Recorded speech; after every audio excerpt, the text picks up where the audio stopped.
Европа во последните 4 децении изгубила стотици милиони птици, а најголемиот пат е забележан токму кај луѓето кои живеат во земјоделските предели.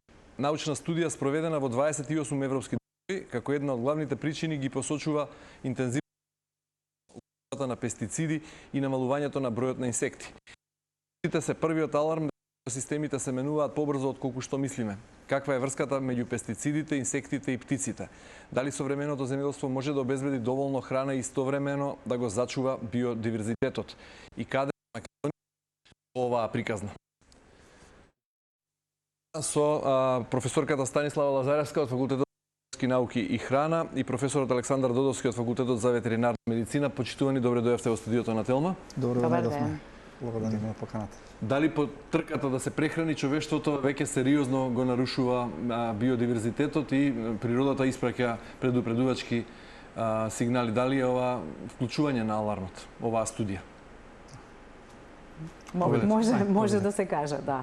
Бидејќи не е ништо ново дека интензивното земјоделство го менува биодиверзитетот на растенијата, на животните, на сите присутни видови. Бидејќи ние у земјоделство сакаме да направиме монокултура на големи простори. За да го одржите тоа, мора да примените бројни агротехнички мерки, меѓу кои хемиски мерки за сузбивање на штетни организми, заради што се менува животната средина. Земјоделството генерално го симплифицира растителната заедница и делува со сите своји мерки на околната животна заедница.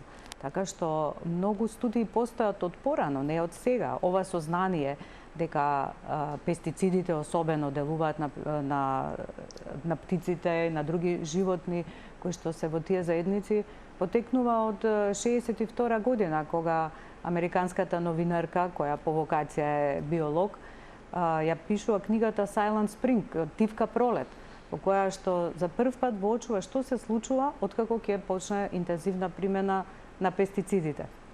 После таа романтична приказна во земјоделство дека пестицидите после Втората светска војна интензивно навлегуваат во агротехниката на земјоделството и ги решаваат бројните проблеми, многу скоро се видело дека делуваат негативно на живи организми кон кои што не се насочени, па исто така и кон човекот.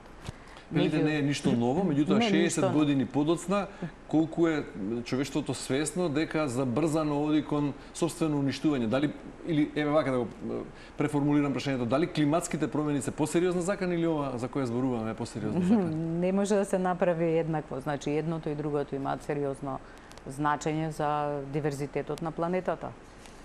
Човекот делува на секој начин, не само со земјоделство, и со секакви архитектонски решенија делува на животната заедница.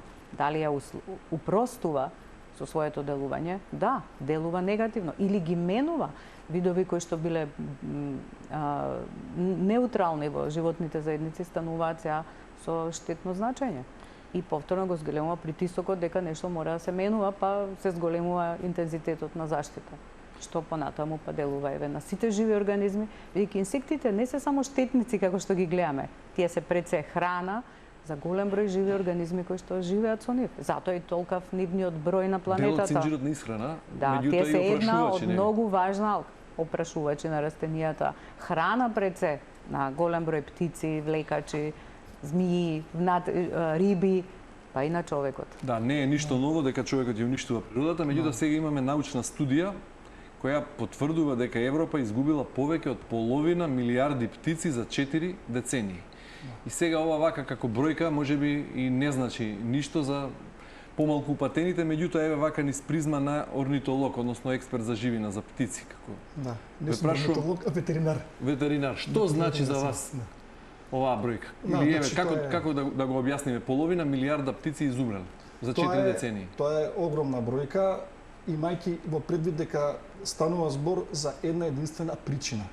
А ако тука ги земеме во предвид и другите причини, заразни болести, ширење на човековите живеалишта и така натаму, така што веројатно тука станува збор за многу поголеми цифри.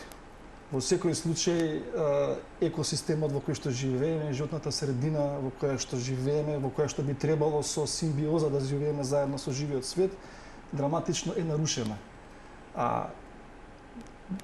најголемата за тоа причина сме самите ние ние. луѓето. Да, Добро, ние дали луѓето. станува збор за исчезнување само на ретки видови птици или пак исчезнуваат и оние птици кои ги сметаме за вообичаени и кои се многу чести?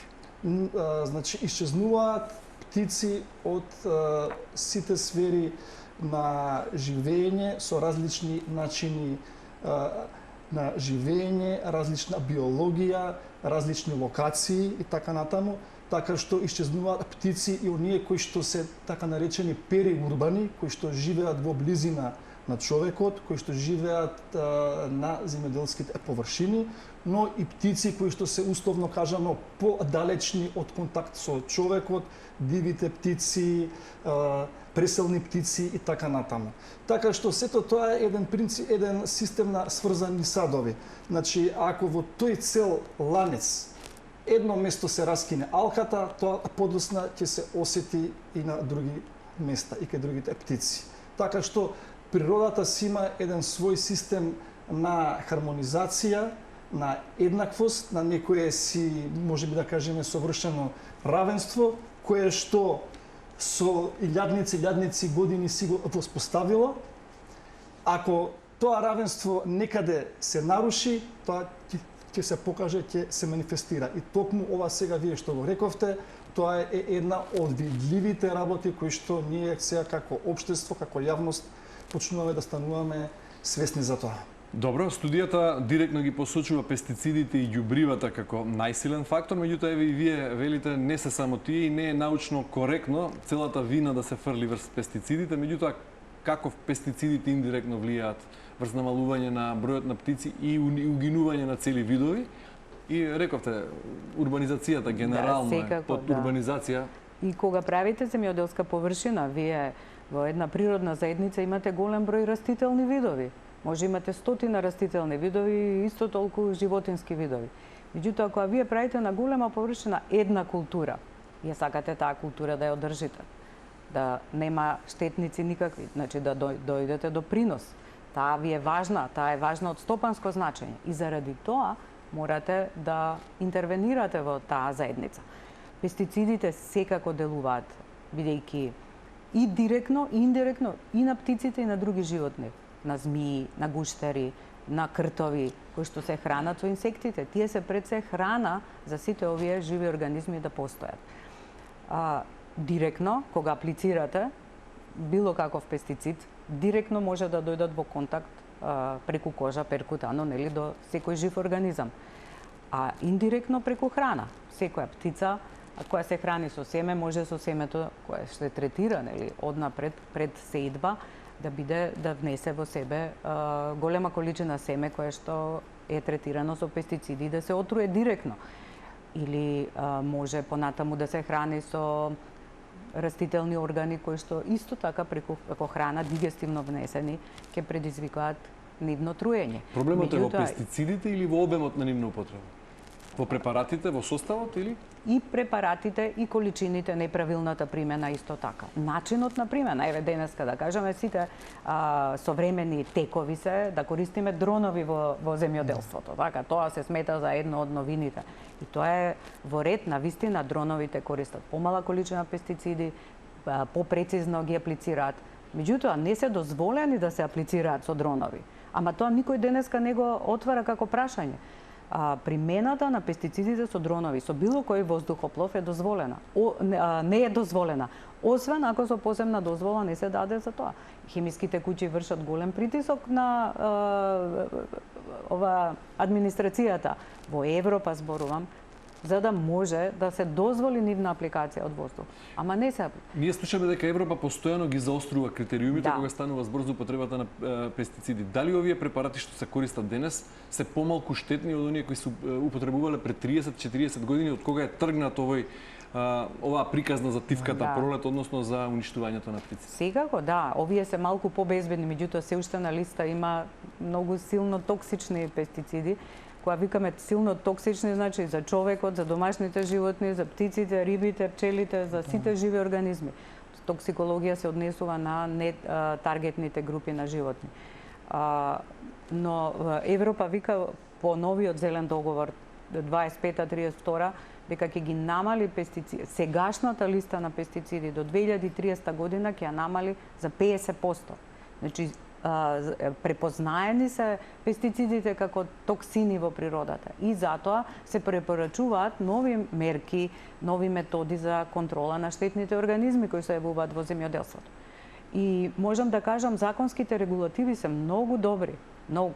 Прашањето е колку се имплементирани, колку се почитувани од општествата во кои што тие се воведени. Согласно со нашето, особено нашето општество, бидејќи ние имаме европски регулативи кои што се имплементирани во најновиот закон 2020 година за фитофармација што контролира испуштање на фитофармациски производи во природа. Но дали се почитуваат е прашањето? Значи строга регулација мора да има. Што може да се дозволи на пазар? На која култура да се користи? Колку пати да се користи? Дали тие што ја користат имаат дозвола за фитофармација? Значи, законот предвидува секој што ќе користи пестициди да мора да има лиценца за фитофармација. За да ја добие лиценцата, мора да оди на часови обука, бидејќи најголемите грешки сите што ги правиме од незнаење. Да не кажеме намерно дека ги правиме, него ги правиме од незнаење. За да се минимизираат тие штети, затоа се предвидува корисниците, директни корисници на пестициди да имаат 30 часа обука, па потоа да добијат лиценца за фитофармација. Ова за пестицидите го зборуваме и кога станува збор за затруена, односно храна претерано третирана со пестициди, што го доведува во прашање и здравјето на човекот. Апсолутно, тоа е затоа што ако не се правилно применети или ако пречесто се користени или ако се користени на култури за кои што не се дозволени, имаме резидуи во храната. Тоа не се гледа. Како ќе знаеме? Значи, тој што ја пласира храната на пазар е одговорен по закон за безбедност на храна да испушти на пазар храна која што е безбедна. Не мора секогаш инспекција да дојде да го контролира. Треба самиот да е доволно едуциран да може тоа да го почитува. Мора да има пред се знаење и второ многу висока моралност. Добро. Ако би дозволите само, бидејќи начнавте една тема за човекот како ланец во исхрана. Значи, грабливите птици се на крајот на ланецот на исхрана во природата. И тие се еден од главните индикатори за појавата и прекомерната употреба на пестициди. Иако ја тука би ги вклучил и тешките метали, ветеринарните лекови од употреба во сточарството и така натаму. Да. Од друга страна, и човекот е на крајот на ланецот на исхрана. Така што и кај нас може да се очекуваат присуства како единка, како индивидуа, како биолошки вид кој што на крајот на ланецот на исхрана, сите оние негативни последици кои што се случуваат кај дивите птици, кај грабливите, кај предаторите, би можеле да извлечеме некоја корелација, односно да се сеќава и кај човекот. Оваа студија за изумирање на 500 милиони птици за 4 децении поради употреба на пестициди и се ова, е веројатно вклучување биолошки аларм за сериозно нарушување на екосистемите и колку е тоа предупредување за човештвото како исто така дел од синџирот на исхрана на другата страна. Да, алармот е оддамна вклучен.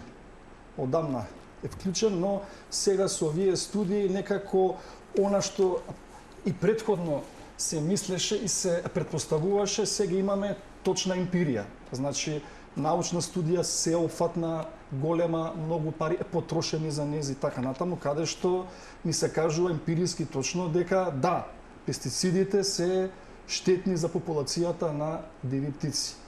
Така што контролата би морало да биде, значи како што кажа и професорката, прво на нива, па од тука тргнува се понатаму. Дивите птици сами по себе можат на повеќе начини да ги внесат во себе тешките метали, пестицидите и другите контаминенти и резидуи. Значи, првиот начин е тоа да биде преку акутно труење, односно, веројатно, употреба на пестицид кој што не се дава според упатството за употреба, не се води сметка за количината, за времето на давање, за метеоролошките услови кои што се присутни, кога се дава тој така натаму. Вториот начин е акумулација. Грабливите птици, како на крај на ланецот во исхрана, тие акумулираат се она претходно што изеле другите птици. Така да кај нив тоа ќе биде најекспонирано. Така да постојат повеќе начини преку кои што можат птиците и на земјоделските посеви и дивите птици да бидат да содржат во себе, во својот организам, да имаат поголеми концентрации на пестициди. Ако изумре еден вид или се намали, тоа има веќе каскадна реакција врз останатите видови. Дива птица која што се храни, например, со глодари, со змии, со желки и така натаму, ако изумре, тогаш имаме автоматски зголемување на популацијата на тие видови на единки. А глодарите понатаму знаеме дека може да бидат дел од нив големи штетници во земјоделието, во сточарството, така што тоа е таа каскадна реакција. Добро, дали ова значи всушност плаќање на превисока цена за високата продуктивност во земјоделството? Или да се надоврзам, ако се драстично намали употребата на пестициди, дали ќе се намалат и приносите и ќе поскапи значително храната? Видете, Каде е баланс? Има ли баланс? би требало да имат. Ако се тргнат пестицидите, не значи дека ќе останеме без ни една алатка. Може би нема да имаме ефикасност како што органохлорирани, органофосфорни инсектициди, например, кои што сега се уште актуелни. Органофосфорните карбаматите, кога вие третирате, се вртите зад себе, нема ништо живо.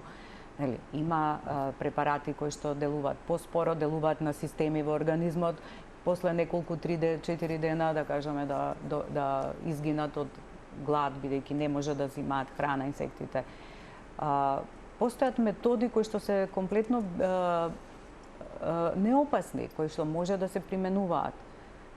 Може би не може во целост да ги заменат пестицидите, ама во значајна мера може да бидат применети. Има ли држави кои ги ограничиле сериозно или сосема ги исфрлиле употреба пестициди? Не знам за држава која што сосема ги исклучила пестицидите. Меѓутоа, еве Европа работи многу интензивно да ги замени со други методи, со други техники, со други средства. И тоа може да биде многу успешно. Може би производите нема да бидат најквалитетни, да изгледаат совршени како што очекуваме да ги видиме кога ќе ги купиме, но важно е дека нивната безбедност е на високо ниво. Всушност, за секој еден производ, за секоја една храна, најважна е незината безбедност. Може би не толку изгледот. Важно е квалитативната вредност на продуктот, а исто така особено важно е ова, како што кажа колегата, сакам да го потврдам тоа, дека тоа биолошко потенцирање е многу често. Кога сакате да добиете сирење, значи користите 3 до 5 литри млеко, нели, за да добиете. Од тоа млеко, ако имало резидуи од пестициди кои што били во граница на дозволена рамка, значи се концентрираат и во самото сирење имате многу поголема количина, во путер, така натаму, како што тоа важи и за луѓето. Вие јадете храна, секој ден зимате мали количини, ако се не коректни, нормално здравјето хронично во иднина ќе биде нарушено. Постои ли рецепт за рамнотежа помеѓу потребата за храна и од другата страна за чувување на биодиверзитетот? Не е најдено сега. Готова рамнотежа на шема не постои. Меѓутоа е факт дека човекот со своите сознанија, научниците идат во правец да се надминуваат овие тешки хемиски средства што се користат и да се оди во правец сосема друг на безбедна храна, пред се и здрава животна средина. Ајде малце во Македонија за двата аспекти. Дали во Македонија има досега некаков сериозен мониторинг или некаква научна студија посеопфатна која покажува трендови за движењето популациите на птици, изумирање на некои видови или некоја сеопфатна генерализирана студија во моментов во Македонија не постои, а постојат индивидуални документирани случаи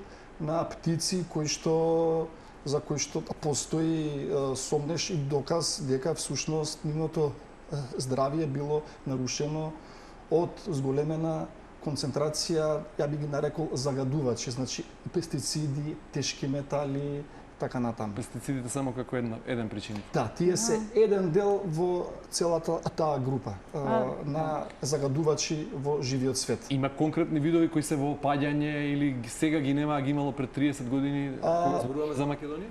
Вака, јас можам да кажам дека изминативе неколку години кај нас на факултет сме имале случаеви на орли кои што биле донесени како резултат на соработка со Македонско еколошко друштво. Тоа биле орли кои што биле со чипови, со прстени, така што се следи нивното движење, нивната популација, така натаму. За точните бројки тоа веројатно би требало да се консултира некој од орнитолозите, но она што сакам да го кажам е моето лично чувство. Значи, кога ќе видите вие една моќна птица, значи орел, значи тоа што е нели лавот во џунглата, тоа е орелот во воздухот. На небото, да. Да, да. Царска птица, ако може така да се каже. Кога ќе видите дека вие сте на пола метар од нејзе, дека можете да ја допирате, дека таа е немоќна, болна, бара помош, значи тоа е поразително. Тоа е поразително и тоа е она што кај секој од нас ги буди емоциите и алармот дека мора нешто да се случи, односно таа рамнотежа која што вие ја барате, дали ја има или ја нема во моментов, мора да ја има. Значи, иначе... Добро, а имаме ли, например, како научна фела мапирано жаришта на биодиверзитетот во Македонија? Како региони, мислам тука, и кои би биле тие? Значи, вака, по од она што јас го знам, дека, например, природниот резерват Езерани во Преспанско езеро, тоа е богатство од диви птици кои што тука се гнездат, се местат, престојуваат и така натаму. Понатаму клисурата околу Демиркапија, тука имаме мршојаци, орли, така натаму. Понатаму делот околу Кочани, кочанските полиња со ориз, тие се извонреден извор на храна за дивите птици, така што и тука имаме популација на диви птици и секако спорадично нели по високите планини и имаме полски птици, еребици, чучулиги кои што се среќаваат по земјоделските посеви, онаму каде што имаме обработливо земјоделско. И од се ова што набројавте, каде се тие најзагрозени или тоа не може да се каже? Тоа е индивидуално, значи ние се уште немаме студија која што врз основа на научно валидирани факти би рекла дека одредена локација врз основа на одредена активност на човекот имаме зголемена веројатност дека на тоа место ќе се појават птици кои што ќе бидат нели нивното здравје нарушено од овие загадувачи, пестициди и така натаму. Добро, кога зборуваме за пестицидите, Македонија постојано ги следи европските директиви и се прилагодува на европското законодавство кога станува збор за употребата на пестициди. Меѓутоа, имате ли вие, например, вака некоја научна студија или сознание кој покажува дека пестициди кои денес се употребуваат во Македонија се значително побезбедни од оние кои се употребувале пред 30 години на почетокот на независноста, да речеме? Да, секако. Дека има не само ова пестициди, има други техники, пред се феромони кои што се користат, кои што ги збунуваат инсектите, например, и не дозволуваат да се размножуваат, а воопшто при тоа не делуваат негативно на други живи организми кои што се во агробиоценозите. Меѓутоа, знаете која е системска грешка? Вие препорачувате, ама луѓето не може да ги најдат, кај да ги купат? Бидејќи на пазар не може да се најдат. Не е доволно само да имате научно сознание што треба да се прави. Треба да го има тоа на пазар. Најелементарни помошни материјали кои се препорачуваат за надминување на проблеми со штетници ги нема во земјоделските аптеки, не може да се купат никаде. Зошто? Затоа што регулативата за регистрација е претешка можеби. Или непотребно тешка во наши услови. А од друга страна, можете да најдете на пазар пестициди кои што се забранети. Можеби 30% од препаратите што се користат се забранети. Зошто? Едно е незнаење, друго е пропусти кои што се во целиот систем што го контролира што е регистрацијата и примената на пестицидите. Бидејќи доаѓате од Факултетот за земјоделски науки и храна, а вие од Факултетот за ветеринарна медицина, кога би требало да изберете еден индикатор што ја покажува здравствената состојба на природата. Дали тоа би биле птиците, дали би биле инсектите, почвата, водата, тоа е клучниот индикатор што покажува дека одиме во погрешен правец. Па сето Заедно. што го набројавте. Бидејќи има подготвувајќи се за емисијата прочитав дека поголем дел од научниците во Европа се позагрижени за состојбата на инсектите, за забрзаното исчезнување на видови на инсекти отколку за птиците. Дека тие се основата, а птиците се само последица на исчезнувањето на инсектите. Пред 15 години имаше голем број на научни студии и научната јавност беше многу посветена на оваа тема. Така што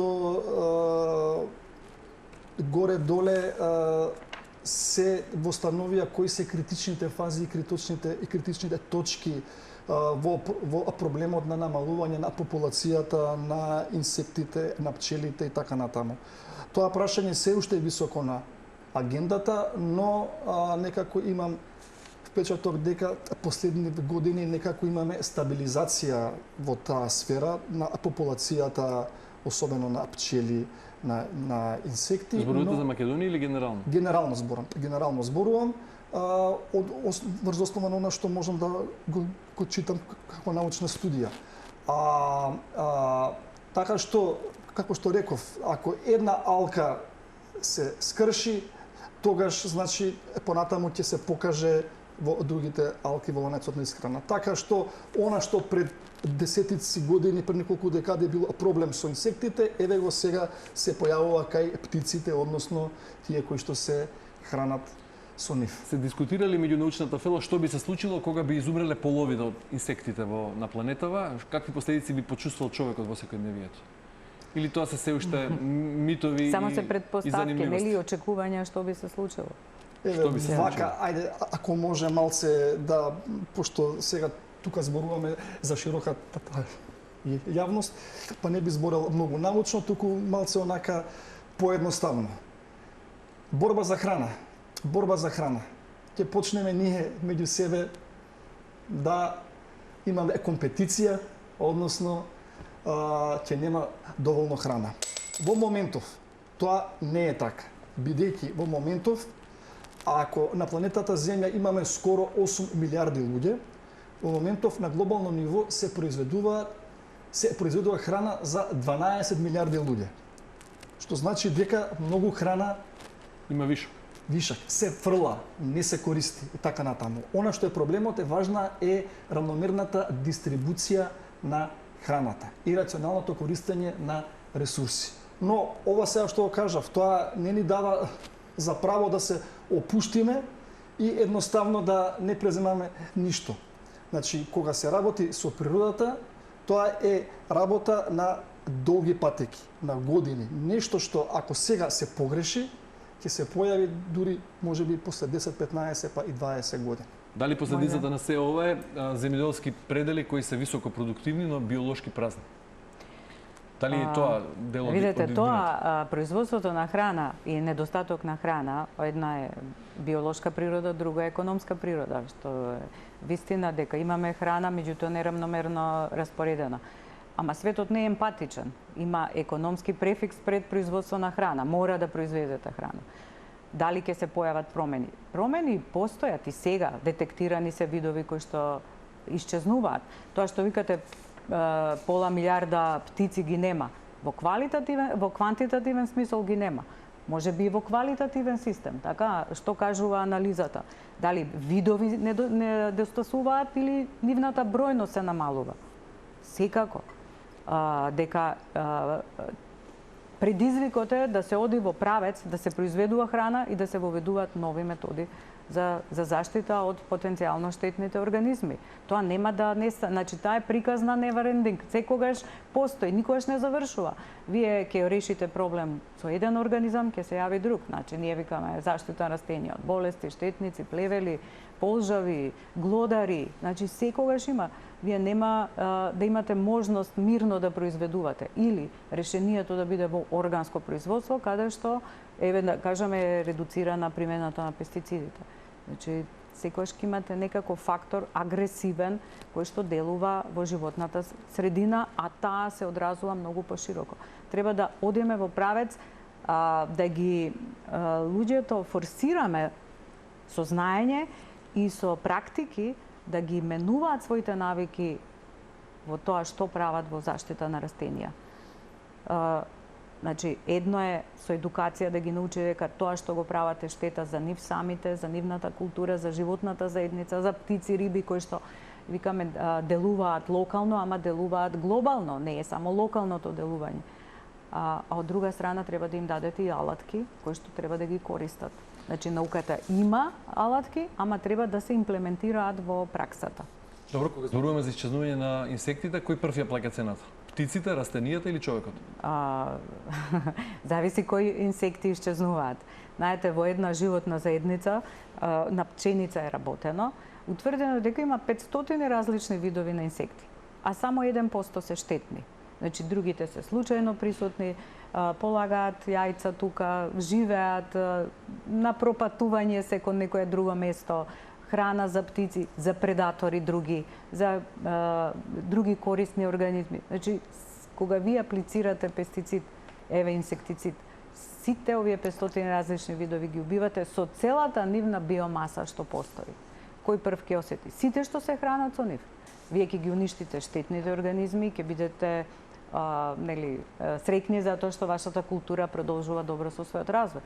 Меѓутоа, тие се храна, голем дел од нив се храна за птиците, за змиите, за глодарите, за секој од нив. Значи, дури глодарите, колку и да се штетни, еден дел од нивната исхрана е растителна. Сите ќе бидат потенцијално оштетени заради недостасувањето на инсектите.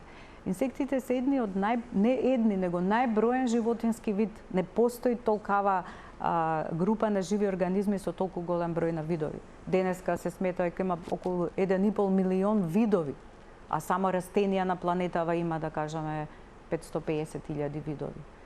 И не случајно, затоа што се многу важна алка или повеќе алки во ланецот на исхрана на други живи организми. Добро, и повторно на крајот да се вратиме на студијата со која го почнавме разговорот. За 4 децении изумреле 500 милиони птици на територијата на Европа и сега дали може да се предпостави врз база на таа студија како би изгледал континентот по 50 години од сега ако ваквите трендови продолжат, не од аспект сега на економија, велите едно економија и производство на храна, а друга е биологија, да. Заштитата на природата. Како ќе изгледа природата во Европа по 4 децении дали? Тоа зависи од нас. Тоа зависи од нас, од човекот, од науката, од јавноста и како науката тоа ќе го соопшти на јавноста. Значи, често пати научниците се затворени во своите лаборатории, во своите истражувања, а онаа комуникација помеѓу нив и јавноста недостасува. Сакам да кажам дека природата е феномен, природата е чудо. Она што го осетивме за време на ковид пандемијата, каде што имаше минимална активност на човекот, каде што нели бевме сите дома затворени и така натаму, тогаш природата полека почна да се враќа. Сите осетивме дека во нашите околни паркови веќе почнаа да доаѓаат и диви птици, разни видови на животни и така натаму. Така што, ако се делува сега, мислам дека... Значи, ако има нова пандемија, ќе закрепне природата. Се е баланс тоа, видите. Во природата тоа не се случува ништо баланс. Да. Може да се прогнозира Европа по 40 години со оглед на трката по голема продуктивност за производство на храна и зачувување на природата? Мислам Европа дека е свесна и веќе прави големи чекори во законска форма. Че едно е научните сознанија, а друго е да тие научни сознанија влезат преку административни мерки во нашите пракси. Зашто, еве знаеме, се топат глечерите на северниот пол, на јужниот пол. Што ние можеме да направиме? Можеме ако си ги ограничиме нашите активности. Тоа важи за секој сегмент, па и за пестицидите. Значи, бидејќи Европа е свесна какви промени настануваат и е спремна да направи повраток на својот диверзитет со мерките што ги спроведува и со ограничувањата што ги спроведува кон индустријата и кон производителите на храна, истото треба и ние да го направиме. Значи треба да ги спроведеме научните сознанија, бидејќи и днината е промена на квалитативен состав на биодиверзитетот. Нешто се менува. Значи сите се во ланец на исхрана. Ако се појават птици, да кажеме, знаеме дека имаме интензивна појава на некој инсект, некоја масовна појава. Зошто се појавил масовно некој инсект? Затоа што некој нивни предатор и паразит не ги ограничил во бројноста. Ние кога третираме сме ги уништиле предаторите, паразитите, сме оставиле штетните организми брзо да се реконвалесцираат после примена на пестициди. Значи, би кажала, еве да скратам, свесни сме за промените и очекувањата се лоши.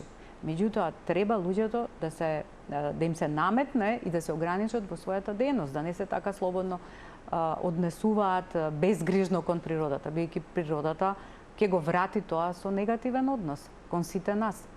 На крај се мора да биде во совршен баланс.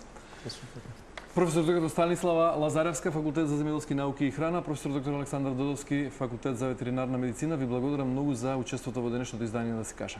Благодарам. Почитувани вам ви благодарам за вниманието со кое не следите. Останете на Телма и имајте убав ден.